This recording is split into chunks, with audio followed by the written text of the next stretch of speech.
Hey, I'm Mike Narks. Welcome to the Drag and Drive News, your source for news and entertainment in the drag and drive community. This week, for our Built for Drag and Drive segment, we will have Ryan Hargett, owner of the fastest Ford-powered car in drag and drive history. 100% built for drag and drive. It went 780s with factory air conditioning and everything on it. We're going to get that I want a 6-second average with it on the little tire. Then we talked to Terry McMillen, 3-time Top Fuel champion and new track owner of Bunker Hill Dragstrip, about the newest event to the 2023 Drag and Drive calendar, Terry McMillen's Nostalgia Nights. It's Nostalgia Nights, it's vintage cars, it's altereds, it's gassers, it's all kinds of things.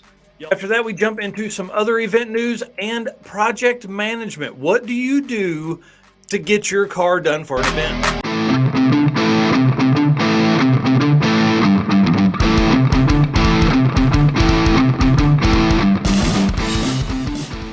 In this week's episode of Built for Drag and Drive, brought to you by our friends at Sweet Patina, Ryan Hargett talks about building a twin-turbo 2011 Mustang that is the fastest Ford-powered car in drag and drive history. He is number 14 on the top 100 list. He's the fastest Ford for 2022 drag and drive. It was an absolutely insane year for him this year and his Hargett Automotive Performance Group. Guys, I hope you enjoy this. I want to say thank you to Sweet Patina. Guys, we get a discount from them. DND57 is your discount code. Make sure you use that when you jump on sweetpatina.com.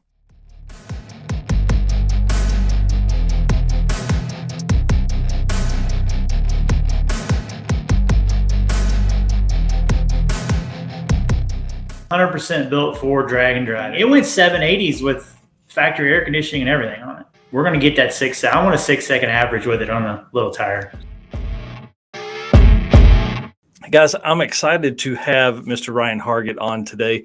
I know you've got some great stories, so I'm going to be quiet. I'm going to let you introduce yourself. I mean, we definitely want to talk about the shop stuff because you guys just finished another drag and drive car. That's for somebody else. That'll be out, I think, next year, from what I understand. So definitely want to talk about the shop and all that stuff. So you tell us about you and the shop. So I have a shop in Evansville, Indiana. We do anything from, just general maintenance all the way up to building these drag and drive cars or a full-on race car. We have an in-house chassis dyno. We do a lot of dyno tuning. We do a lot of street car builds. We do fabrication work now. I have a guy that's pretty much all he does. We can do a 25.3 chassis or an 850 roll cage or, whatever we need done. Pretty much anything but paint and body work. We don't do that. Well, the reason you're on here is obviously your car. For people that have been following, they saw the post a few days ago or maybe a week ago now about you being the fastest Ford of 2022 National Drag and Drive events. So that's pretty awesome. I want to congratulate you on that for sure. So why don't you give us a recap, kind of, quick build of the car, lay out some stuff, everything that's on it. So it's a 2011 Mustang twin turbo Coyote. I actually bought the car brand new, had 5,000 miles on it when I cut it apart, which wasn't probably too smart, but it was fun. RPM, turbo 400 transmission. It's got a 9-inch Ford in it, 25.3 cage. It's been a best of 738 and 192 now. Come on. That's pretty awesome. That's a fast car. And I mean, definitely probably one of the fastest Coyote cars, I would think, just on the drag strip period, right? No, there's some faster ones. There's some in the 6s, and that's our goal for sure. So, but they haven't done any drag and drives, Yep. The ones that have been in the 6s that I know of. So that's pretty cool. So let's jump into some of that because obviously, there's more than 1,000 people have finished a drag and drive this year, regional and national events. I mean, you're obviously being the fastest Ford on that is a big deal. That's pretty cool, man. Plus, you're the fastest Ford-powered car that I can find in drag and drive history. Like, there's not been a faster Ford-powered car in drag and drive history. I thought that was pretty neat, especially a lot of times when you start talking about the fastest of something, you're talking about somebody else is building this, somebody else is building that. I mean, you guys built that car. Like, you turned wrenches, you were working on it on drag week, all that kind of stuff. Yeah, I mean, TKM does all the machine work, but I actually assemble the engine in it. There's not anything on it besides maybe the transmission that I don't build on the car. 10 Soldier race cars originally did the 25.3 cage, and Nice. We did some updates to it since then, but they did the original chassis work. We're not staying stagnant. I mean, the car's coming apart right now, and we're going to get that I want a 6-second average with it on a little tire. So, dude, that is insane. That is insane. So let's talk about little tire racing, because obviously you do a lot of that. You're always seem to be getting ready for a race, and actually run a pro bracket radio. It's a 275 or 28, nice. 10, 5, 15 in the pro bracket. So that's awesome. So that is a small tire. That's really cool to go that fast on that size of tire. I can only imagine the tuning that it takes to do that. Yeah, I mean, you have to have the converter right. You have to have the power management right.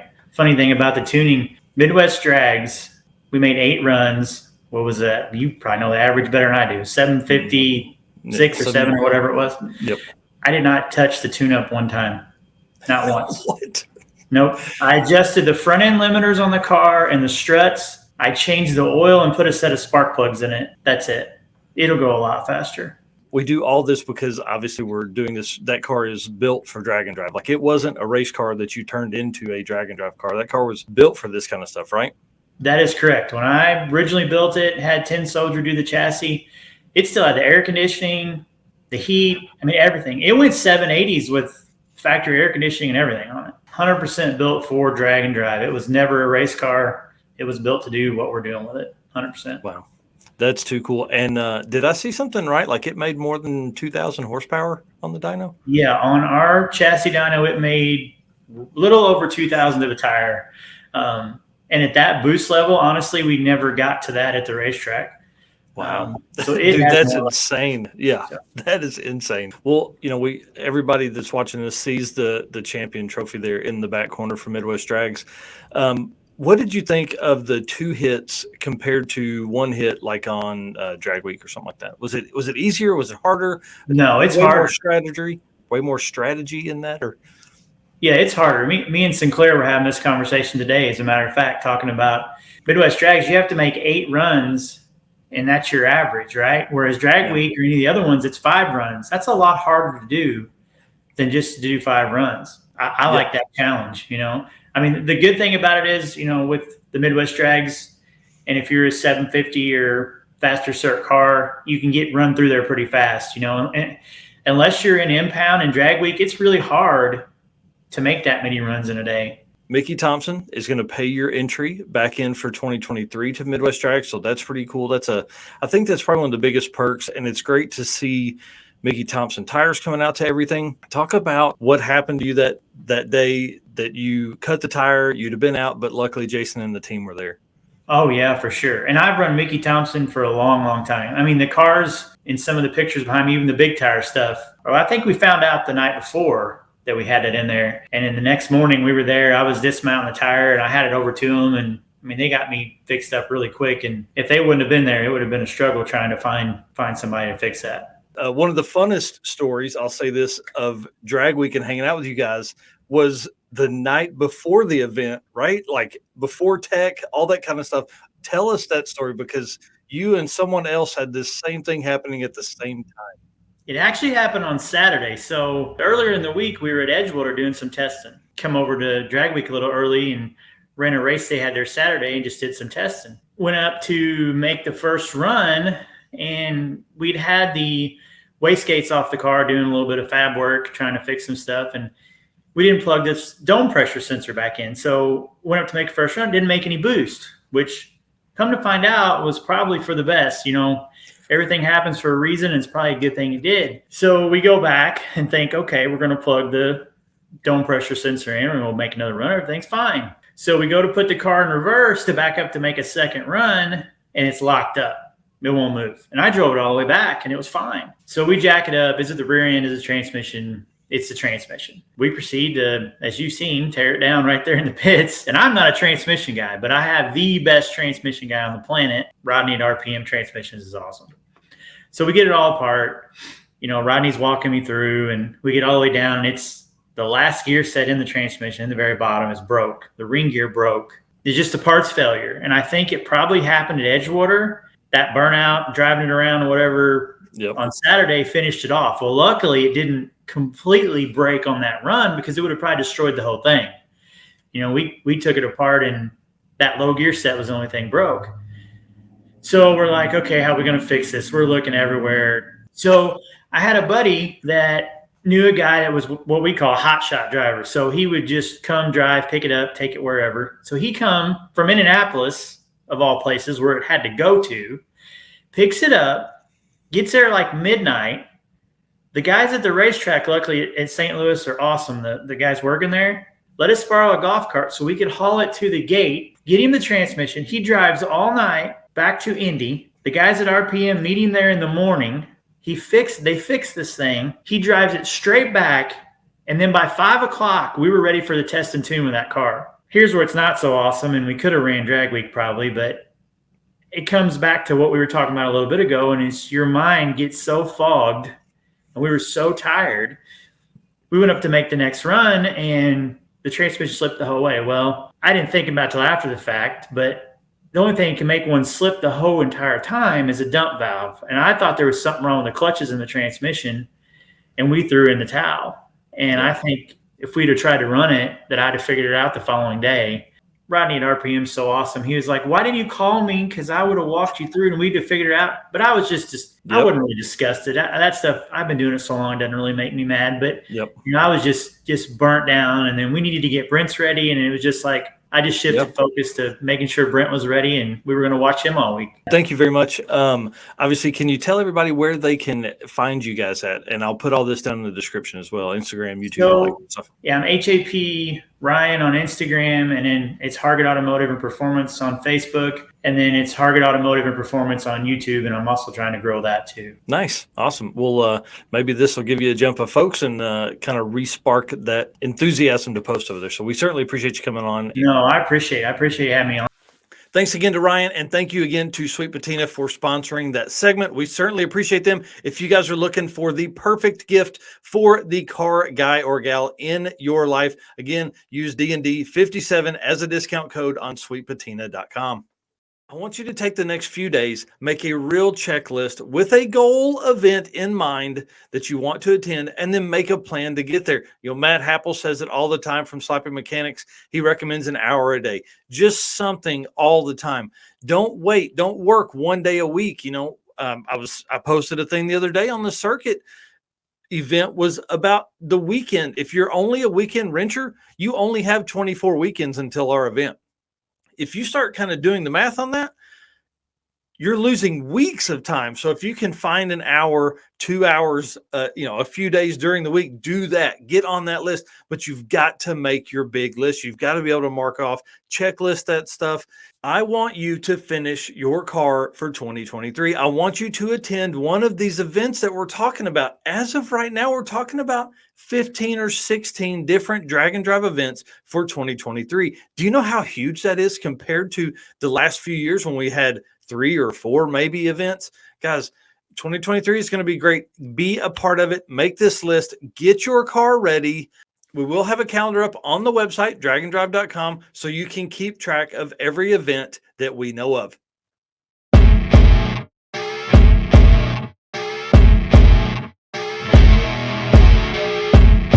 It's nostalgia nights. It's vintage cars. It's alters. It's gassers. It's all kinds of things. Y'all, I'm so excited about this conversation we're about to have. We have Terry McMillen, brand new track owner, Top Fuel champion. It's going to be, this next year for him is going to be absolutely wild. He is breaking news of a new drag and drive event that I think will be the future of drag and drive events as we go. So we're going to bring him in, introduce you guys to him if you don't know who he is, and then we're going to get right into some of the information for the newest drag and drive to the calendar. Sir, how are you this evening? Hey, we're doing great, man. Thanks for having us on. We're looking forward to a great 23, and we got some great news to share with everybody. So it's going to be a blast, a lot of fun, a lot of stuff to cover tonight. Yes, that's for sure. So let's jump right into it. Can you give us a quick recap of your race history so we can bring everybody up to speed that maybe hasn't heard your name?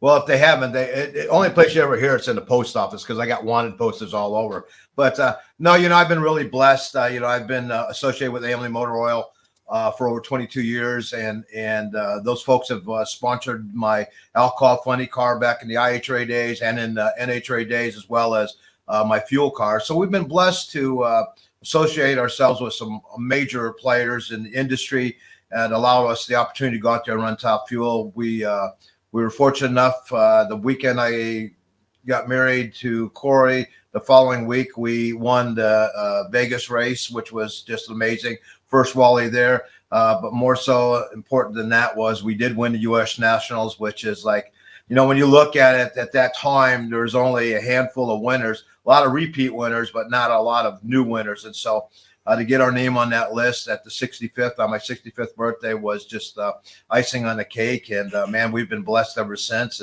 And I wouldn't be where I was at today if it wasn't for the fans. And hopefully we're going to carry that over into the Bunker Hill adventure. Yeah, that's exciting. And I'm really excited because someone was telling me the other day that that's actually the oldest operating track in Indiana. Is that right? That's correct. It started in 1956. Hollinger's started it and built it, and then it's had some owners in between there. And so we're taking the reins right now, if you will, and we're going to run with it and try to do some different things. I've been, as I've raced all around the world, it's been fortunate enough to see different racetracks and how they do things and what works and what doesn't work. And so we're going to try to implement some of those ideas. The first thing we did in Bunker Hill is we put a swing set in there for the kids, and everybody thought that, that's not a big thing. But I'll tell you what, man, that place is packed 24/7. When them gates are open, there's people playing on them swings. So it was the best thing that we could have done. And we have more things like that because we want to build a family atmosphere. That's exciting. And so this is probably a little earlier than what I wanted to talk about, but I mean, with your schedule and things like that, you're adding a drag and drive to the event. So that's right up our alley. We love, that's all we do is drag and drive. We're addicted for sure. And so you guys you're bringing a new aspect to it. You got 8th Mile drag and drive is going to be great. There are a few other events that run 8th Mile, but I think with what you guys have there and your location, it's going to be amazing. It's going to be the first one in that part of the country. So that's exciting. It's really going to be cool, and I mean, it's right up my alley because I'm an old school guy anyway. I'm 90 years old, if you can tell by looking at the photos, right? So it's going to be a lot of fun. But, what really makes it neat is that, we're going to have, it's a nostalgia nights, it's vintage cars, it's alters, it's gassers, it's all kinds of things. And the cool part about this is that you have to get in your car. You show up to our place on Wednesday night. We're looking at even putting a band together on Wednesday night. Thursday, you race at our track and run your car up and down the track. And then Friday, you leave Thursday or Friday morning and you head over to Gert's Garage and you head over to Moser Engineering. Those are checkpoints along the way. And then you get your picture taken and then you take it and you go over to Muncie and you race there Friday. And then there'll probably be some stops on the way back from Muncie. Back to Bunker Hill on Saturday where the event will conclude. And it's going to be a lot of fun because it's like old school racing. You had to drive your car to the racetrack back in the day. The enclosed trailers and the 56-foot semis, man, those things didn't exist back then. So we're going back old school, and it's going to be a lot of fun. And I really believe that this event is going to be extremely successful. And then more important than that, I believe that the participants, the fans are going to have the time of their life, and we're going to make drag racing like it used to be with this event. That's right. And one thing I love about this, obviously with the name Nostalgia Nights, it's going to bring out some cars that maybe haven't been out in a while because of the atmosphere that's going to create. But then also, I know this is going to ruffle some feathers in the drag and drive community, but I love the night racing. I love the opportunity for spectators to be able to come out, see these drag and drive cars, see the trailers, see everybody making the switch over and things like that. So it makes it a lot nicer, one, for a track side because you're going to have more people in, but then two, for the spectators because they're going to be able to get hands-on, nitty-gritty in with these racers and watch them make passes, watch them get their cars changed over. And how late are we going to race? I mean, 10, 11 o'clock at night maybe? Absolutely. We're planning on going till 10 o'clock at night, but if we need to go to 11, we're going to go to 11. Whatever we have to do to get it in, because we want to give all the participants the opportunity to get up and down that track. So I think we're going to have a lot of fun, a lot of sun, and it's going to be warm. And more importantly, we're going to be racing in the dark, and that's what drag racing is all about. I think that you'll see cars. I know that this year here at Bunker Hill, we have guys come out to the track that haven't had their cars out in 15, 20 years. It was just great to see them come out. Yes. So those guys are going to be there. They're going to participate in this. And so those are the exciting things, because it's time for all these vehicles that have been sitting parked in the garages and all that to go out there and make some road trips and have some fun, race a little bit at each track. And the one other big part, like for us, that I think will make these, I'm going to call them regional style events, is that the price point, $250, gets you and a co-pilot and your car into race Bunker Hill, Muncie, and then back to Bunker Hill. That's a deal. You get swag, you get all this kind of stuff, and you're part of the group. I think $250 is a great number, because it's going to allow a lot more people to come in and not have to worry about that big cost of a week-long event. So exactly. And going back to what you alluded to earlier, you don't have to get you till Thursday. So you only have to take 2 days off of work, not a week. The reason for the Thursday is because it allows more people a chance to come from further away, because then they'll have Sunday to be able to go home. I think you're going to introduce to a lot more people. 200 race cars is the limit for this event, which is a lot of cars for any night of the week, but especially for Thursday night and then again Saturday night. It's going to make for some really, really fun times. Let's talk about some of the stats there on the event. So obviously we got to tell everybody the dates of the event, August 17th through 19th. And you'd said earlier the Thursday, and obviously you were talking about the Wednesday night. Now tell me about the band you're talking about, maybe here kind of having a pre-party. Yeah, I think we need to kick it off with a pre-party. I think that'd be a lot of fun, and certainly, the folks that are going to be attending, I think they're going to appreciate it. And we want to make this an annual event. We want to grow this event. And if we're going to do it, let's kick it off with a bang and make it really something that we want to make it an event that everybody wants to come back to. Don't want there to be a waiting list to get in. That's our goal, is to make this thing a happening and make it like the U.S. Nationals, where everybody wants to go back to the U.S. Nationals because that's the biggest race. Well, we want to make this the biggest race in Bunker Hill. Our goal at the end of the day is just to make this a happening, make this an annual event that people want to come to every year and participate in it, because it's a lot of fun. We're going to do fun things. It's just not about racing only. It's going to be fun things. Kids, grandkids, everybody's going to have something to do. We'll do go-kart races. We'll do whatever we got to do to have fun. Yeah. We always talk about fast guys get all the attention, but really everybody that completes a drag and drive is a hero at the end of the day, because it really does take a lot of dedication. It takes a lot of time, and not just the time off work to attend the event, but the time leading up the weeks and months beforehand, getting into these events. That's the real Ironman test, I guess, if you will, is that, you have to get in it, you have to drive it, and you're going to have flat tires. You're going to have this, you're going to have that, and you got to be prepared to fix that, and that's the storyline behind all of this. That's going to be a whole nother chapter. I really, really believe that 200 cars is probably going to be on the light side, because I think it's the kind of thing that everybody's been looking for. You want to drive them someplace, you want to show them, and here it is. Someone's putting something together for them, and that's going to be why I believe it's going to push 250.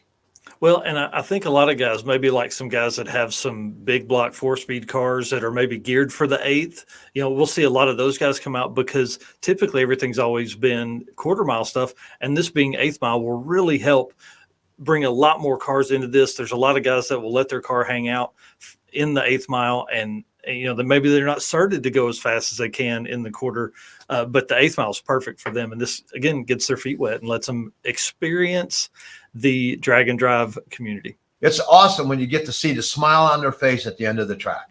That's when you know it's been a great day. That's for sure. That's what we're gonna grade this thing on smiles. Man, okay, well, we've got to tell people where to find the information. Obviously, nostalgianights.com for more info, but I've heard, and you can probably allude to this a little more, there may be a nitro coupe coming. For sure, there's going to be a nitro coupe coming. Brian Coleman, he's got, when you go to the website, you'll see a green coupe on there. That's his nitro coupe. He runs 85% nitro. He drives that thing around. So that car is going to be there. We're also working on getting some nitro cars in for CalcaFest, perhaps on Saturday evening. It's not all put together yet, but we're working in that direction. That's exciting. So I know that's going to get everybody pumped for that. That gets me pumped, even just thinking about it and that car being there. Now we were also talking about camping because that's always a big thing, especially with the regional event. You have camping on site, right? Right. What we're going to do is we have, minimum power 110 that they can plug into, but they can park. They can come in on Wednesday. We're going to open the gates at 9 a.m. Oh, and nice. then from then on, they can park. They can hang out there Wednesday night for the party and all that. Race their car on Thursday. They can take their motorhome and all that and head over to Muncie, and then and then come back and finish out at our place. And again, have their ability to camp there. So if they want to pull out Sunday morning, because it's going to be a little bit later on Saturday when we conclude, they can pull out Sunday morning. So, we're going to try to make all the accommodations that we can for everybody. But, we have a lot of campers come out and park out there now. And so I encourage everybody to do that because it's definitely the way to travel and should be a lot of fun for everybody.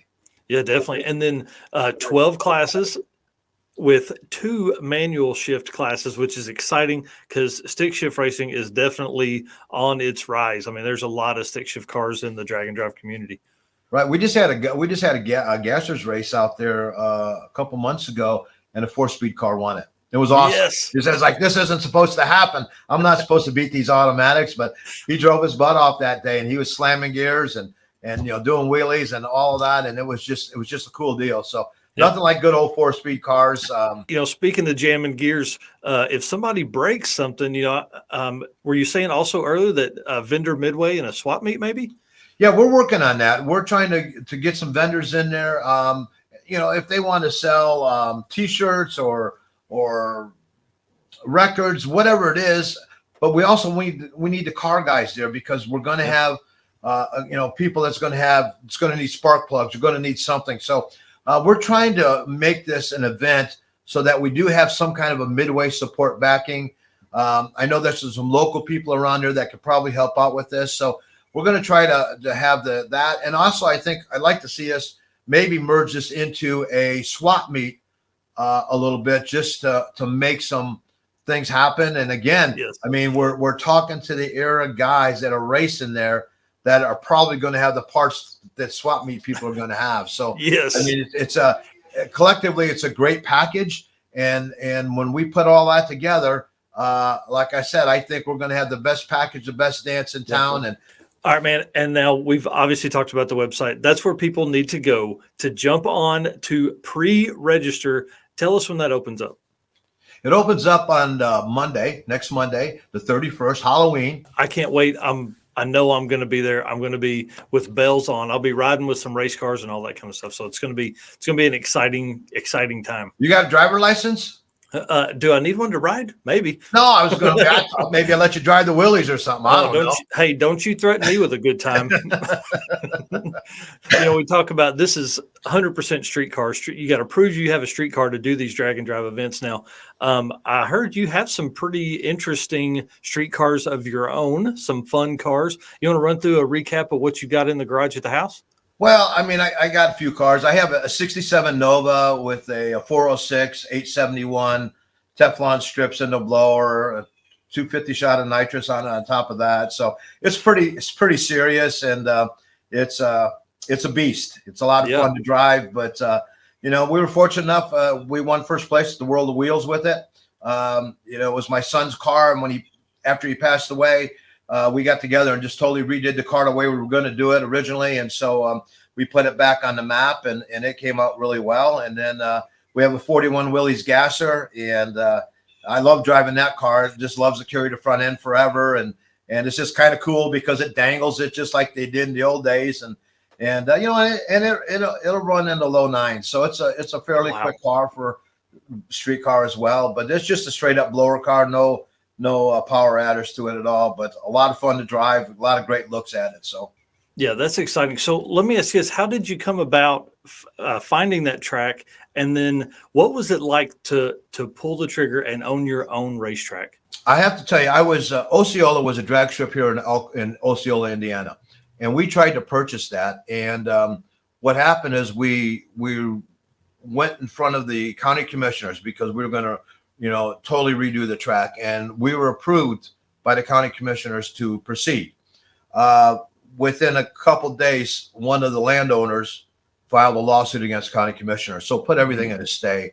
from there, Scott had Muncie for sale, and we went down and looked at it, and it's, man, I love the facility. It was really cool, but the problem is you just don't get the land, and the gentleman that owns it's getting a little bit older, so you just kind of have to question, what you're going to have at the end of the day. So the people that were with me looking at investing just didn't want any part of it. So then, like 2 weeks later, I was saying something to Mark, the previous owner of Bunker Hill, and we were in a discussion. He says, "Well, man, I'll sell this." And it's like within a week it was done. That's awesome. So, we went from just kind of cruising along in life to like into fire now. But and I love it because that's all I know. Yep. So, now we want to move into the next phase, and the next phase is building Bunker Hill back to what it used to be. In the heyday, they used to run fuel cars there. They ran alcohol cars there. They've done all that, and we want to bring some of that back. Yeah, I think having events like this is going to really help broaden the dynamic of the track, but then also it's going to bring a lot of people from further away that maybe not have ever made that trip to come down to just make a Friday night pass. Can you tell everybody where they can find you guys, all the social media channels and things like that? Yeah, it's bunkerhill.com is the website, and then Facebook, Bunker Hill, and then Twitter and all that. Same thing, Bunker Hill. We're all over the place. Corey, my wife, does a great job of, posting things. And I want to say thank you so much for spending some time. I know you are a very busy guy, so I want to say thank you for taking the time to talk with me for sure. And keep, let us break this news with you because this is exciting. I think we are in the early part of an explosion of drag and drive. And that just means more streetcars, more people attending racetracks. We need more people at drag strips. We need more spectators. I think all of this brings that out. So thank you very much. No, thank you so much for having us and allowing us to break the news. Like I said, it's a major undertaking to get it all put together, but it's going to be worth it for every racer and all the fans that come out and enjoy it.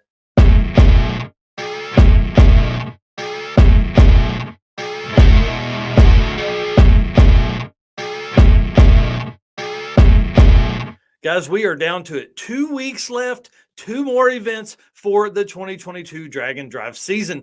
King of the Open Road in Oklahoma City. I am attempting to attend on Sunday, November 13th. The event begins on the 11th. Friday night, they do test and tune. Saturday, they are going on a around 200-mile drive from what Jared said, and then right into qualifying Saturday night to set up the brackets for the Sunday eliminations. Again, that's Oklahoma City, Thunder Valley Raceway Park. It is the final event of the season for Thunder Valley. Southeast Street Meet, November 10th through 13th in the Carolinas. This will be the first time we have had we've had 2 drag and drive events on the same weekend. So it's going to be pretty interesting to see the coverage from my side. Now, I will be going live every morning with the daily dose of drag and drive with updates from the Southeast Street Meet and the King of the Open Road. One thing that is a little harder for me on the Southeast Street Meet will be no times will be released to the public or even the racers. Now, this could add some real complexity for the racers in the event because they won't know where they stand within their class. ETs will be posted on the boards. Like as you make a pass, you will be able to see the ETs. So it's going to be interesting to see some strategy from other racers. Will they be down there taking notes, keeping up with everything for the other racers? How will they determine what they need to do with their car? Do they need to just keep it on the limit or can they back it down some? It's going to be very interesting. I'm excited to see this event and definitely plan on attending in 2024. Guys, Sick Week 2023, right around the corner, February 12th through 17th, 3.5 months from right now. They are adding a Rowdy Radial 235 8th mile class. I'm loving seeing all of this 8th mile stuff coming. We talked about Bunker Hill earlier doing an 8th mile. There are other 8th mile events that are standalone 8th mile. There are new events coming that are 8th mile as well. I'm really excited about what 2023 is going to bring. Tom did say they will not do any day of registrations. I don't know what that means for waitlisters. Like, will you have to wait on your spot to be called? How will they handle that? I don't know. I will say this. If you intend to attend Sick Week and you did not make the registration, you definitely need to get on the wait list, because if it comes down to it and you're not on the wait list, you definitely will not get a spot. So, and then our own event, obviously the circuit, April 14th through 16th, 5.5 months away. I released the classes yesterday with some rules and things like that around it. You can find it on Facebook at the circuit. We are building out a full website. Registration will open up in early December, and there are 8th mile classes, because I love 8th mile racing, and quarter mile classes, and there is even a hard tire class for you guys that enjoy that kind of stuff. I really like hard tire. I think we have 14 different classes, so it should have a wide range of everything. Rules and all the nitty-gritty details are coming very soon.